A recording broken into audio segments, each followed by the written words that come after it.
This is the Sri Lanka Broadcasting Corporation.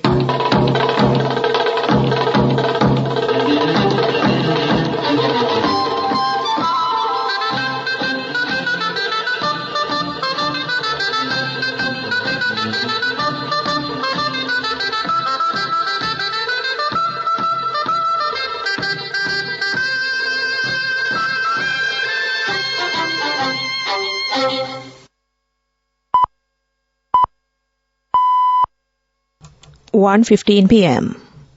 This is the Sri Lanka Broadcasting Corporation. The news edited by Catherine Pereira and read by Geethanjali Ramanayaka. The headlines. The Media Minister appreciates the significant role played by the media. The opposition leader has pointed out that there is a need for all to work together to solve important facts nationally. The Prime Minister hoisted the Buddhist flag officially commencing the Vesak week yesterday. All arrangements are finalized to celebrate the Vesak festival in a grand scale. Presidential Secretariat takes measures to make Sri Lanka more business-friendly. In foreign news, report puts Russian Navy ships near pipeline blast site. News in detail. Media Minister Dr. Bandula Gunawardena says that the Constitution, Executive, Judiciary and the media are playing a significant role for the betterment of any society. It is the responsibility of the government to allow journalists to carry out their duties freely without threat or fear. Participating in the Cabinet media briefing held at the Information Centre this morning, he stated that the government has fulfilled that responsibility accurately. He made these remarks in line with the Media Day that falls today. The Cabinet has approved to be signed a MOU with the Australian Boundary Force to maintain the activities in customs in a fair manner.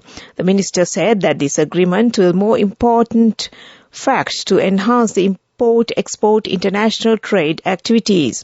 The Cabinet has also approved to sign a bilateral agreement with the state of Luxembourg. This agreement will be signed to mark the 50th year of commencing diplomatic-level relations between the two nations. The Cabinet approval has been received to the proposal made by the Trade Minister for the amendment of the 2003 No. 9 Consumer Authority Act. This measure has been taken to safeguard the consumers' rights. The opposition leader has pointed out that there is a need for all to work together to solve important facts nationally. It will help to confirm the democracy in the country. He made these remarks while participating in a discussion with the heads of the legislators regarding the present situation in the country. Conducting of progressive dialogues is important to exchange views of each other. The aim of this move is to reach a common agreement with the parties that represent the opposition. He also stated that the opposition will not agree with the anti-democratic draft bills. Prime Minister Dinesh Gunawardena hoisted the Buddhist flag officially commencing the Vesak week at the ancient Deepaduttarama Thai temple, Kotahena, yesterday. It is significant that after the Buddhist flag was designed, it was first hoisted in 1885 at this Kotahena Deepaduttarama ancient Thai temple.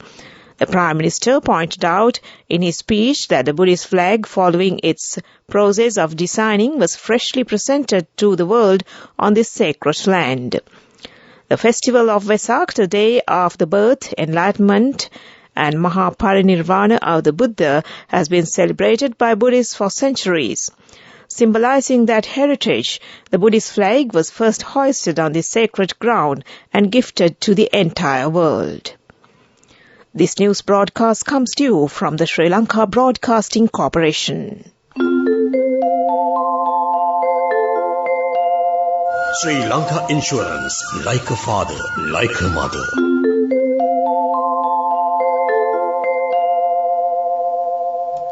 The government says that all arrangements are being finalized to celebrate the Vesak festival in a grand scale. The support of all Buddhist people will be expected in this regard.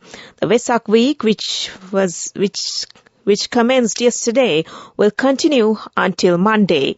The Secretary to the Ministry of Religious and Cultural Affairs, Somaratna Vidanapatirana, said that the support of the state and the private sectors have been received to make the Vesak festival a success. In a bid to create a business-friendly environment in the country, the Presidential Secretariat had organized 54 institutions that provide investor facilitation services under 7 task forces on the directives of President Ranil Wickremesinghe. Accordingly, the aim is to simplify the process involved, reduce the time taken, and make information readily available to increase efficiency, the President's Media Division said. The Cabinet of Ministers has granted its approval for the public sector employees who have submitted their nominations as candidates for the local government election to be employed at the closest local government constituency except the one they are contesting. The decision was taken after considering the observations made by the Election Commission regarding the measures to be taken about the government employees until the local government election is held. The proposal was made to the Cabinet by Prime Minister Dinesh Gunawardena in his capacity as the Minister of Public Administration, Home Affairs, Provincial Councils and Local Government. Speaking on the matter yesterday, State Minister of Provincial Councils and Local Government Janaka Wakkumbra said that the election body has recommended paying the respective salaries and allowances to the public sector employees contesting the local government election. And that ends local news for now. Virtual Claim Assistance. Sri Lanka Insurance Motor Plus launched its newest value-added service, Virtual Claim Assistance, which allows customers to have their vehicle inspected and assessed remotely by a qualified inspector after an incident. This service eliminates the need for customers to attend physical inspection and assures that their work is properly assessed, giving customers peace of mind. Sri Lanka Insurance Motor Plus, the best from Sri Lanka Insurance. The main news story is brought to you by Siddhalepa Vedamahatmya.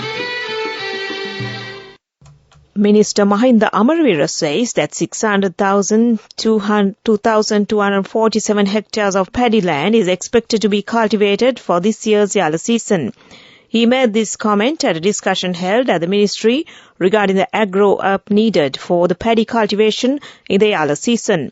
The ministry has taken every possible measure to provide the necessary fertilizer to the farmers in this regard. Therefore, a bountiful harvest could be received. And that was the main news story. The main news story was brought to you by Siddhalepa Vedamahatmya. Now in Watchlight, President of the Public Health Inspectors Union, Upul Rohana, urges the persons to be registered before organizing dansals for the Vesak season. He further stated that nearly 3,000 public inspectors will be deployed to inspect dansals in parallel to the Vesak season. He reiterated that all dansals should be conducted according to the advice of the public health inspectors. And that came to you in Watchlight. Now moving on to world news. In the headlines, report puts Russian Navy ships near pipeline blast site. Man arrested outside Buckingham Palace. And the UN says that Sudanese civilians facing catastrophe as 100,000 flee fighting. Russian ships able to perform underwater operations were present near to explosions later took place on the Nord Stream pipelines, according to an investigative documentary. The vessels were reportedly located using intercepted Russian Navy communications. Underwater explosions last September knocked the 2 Nord Stream pipelines built to carry gas from Russia to Europe out of action. The cause of the blast is unclear. In the immediate aftermath, some of the West pointed the finger at Russia, while Moscow blamed Western countries, including the UK. A man was arrested outside Buckingham Palace after throwing suspected shotgun cartridge into palace grounds, police have said. A cordon was erected and a controlled explosion carried out following the incident, which unfolded yesterday. The man was arrested on suspicion of possession of an offensive weapon. There are no reports of any injuries. The incident is not currently being treated as terror-related. Despite the incident, overnight rehearsals for the coronation on Saturday went ahead as planned. More than 100,000 people have fled Sudan since heavy fighting broke out between rival forces on 15th of April, the UN has said. Officials warned of a full-blown catastrophe if fighting does not end. A further 334,000 people have been displaced within Sudan. Fighting is continuing in the capital Khartoum between the army and the paramilitary rapid support forces despite a ceasefire due to be in force. Diplomatic efforts are being stepped up to try and get the warring parties to the negotiating table. And back to the headlines of the world news. Report puts Russian Navy ships near pipeline blast site. Man arrested outside Buckingham Palace. And the UN says that Sudanese civilians facing catastrophe as 100,000 flee fighting. And that ends world news. Development news. The Ministry of Agriculture has decided to establish 2 banana export processing zones in Nambilipitia and Sevenagala areas. It will be initiated by the Agro Modernization Project, which is functioning under the ministry. Measures have already been taken to export bananas that are cultivated in Rajangania and Jaffna areas. Plans have been made to cultivate bananas in 800 acres of land. And that was development news. Now moving on to sports, it's cricket. The timetable of the ODI tournament series between the Bangladesh women's cricket team and Sri Lanka women's cricket team has been changed. Accordingly, the second ODI between the two teams will be held tomorrow at the SSC grounds. Plans have been made to conduct all matches at the SSC grounds. 3 T20 matches are to be played once the ODI tournament is over. And that ends sports news. Go ekak thiyana youth eකට life එකේ change එකට නියමෙට set වෙන්න ඇස් වහගෙන දැකපු හීන හැබැ කරන්න youth එකට නියමෙට set වෙන්න friendship එක මෙන්න. The all new NSB Ithru account NSB I am a plan for your dream. Business News, sponsored by National Savings Bank, the safest place for your money. Dialog Axiata plc, Axiata Group Berhad and Bharti Airtel Limited have entered into a binding term sheet to combine operations of Bharti Airtel Lanka Private Limited, Airtel's wholly owned subsidiary, with Dialog, a subsidiary of Axiata Group Berhad. The proposed transaction envisages Airtel being granted a stake in Dialog, representing the fair value of Airtel Lanka. Airtel would accordingly be issued new shares in Dialog upon completion of the transaction. And that was Business News. Business News, sponsored by National Savings Bank, the safest place for your money. Go ekak thiyana youth එකට life එකේ change එකට නියමෙට set වෙන්න ඇස් වහගෙන දැකපු හීන හැබැ කරන්න youth එකට නියමෙට set වෙන්න friendship එක මෙන්න. The all new NSB Ithru account NSB I am a plan for your dream. On to economic news. Sri Lanka has implemented a comprehensive economic reforms agenda in a bid to revive the country's struggling economy on the instructions of President Ranil Wickremesinghe. The government has initiated several key recovery strategies, with the establishment of a National Productivity Commission being a flagship project. Despite ongoing economic constraints, the government allocated funds for the Commission's establishment in the Budget 2023. And that was economic news. Up next is the weather. Weather report. Showers or thundershowers will occur over most parts of the island after 1 p.m.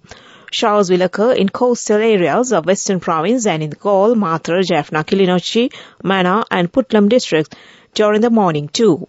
Fairly heavy showers of about 75 millimeters are likely at some places in the eastern, Uva and northern provinces and in the Polonnaruwa district. And that was the weather report, and prior to concluding this news broadcast, the headlines once again. The Media Minister appreciates the significant role played by the media. The opposition leader has pointed out that there is a need for all to work together to solve important facts nationally. The Prime Minister hoisted the Buddhist flag officially yesterday, commencing the Vesak week. All arrangements are finalized to celebrate the Vesak festival in a grand scale. Presidential Secretariat takes measures to make Lanka more business-friendly. In foreign news, report puts Russian Navy ships near pipeline blast site. And with that, we end this news broadcast from the Sri Lanka Broadcasting Corporation.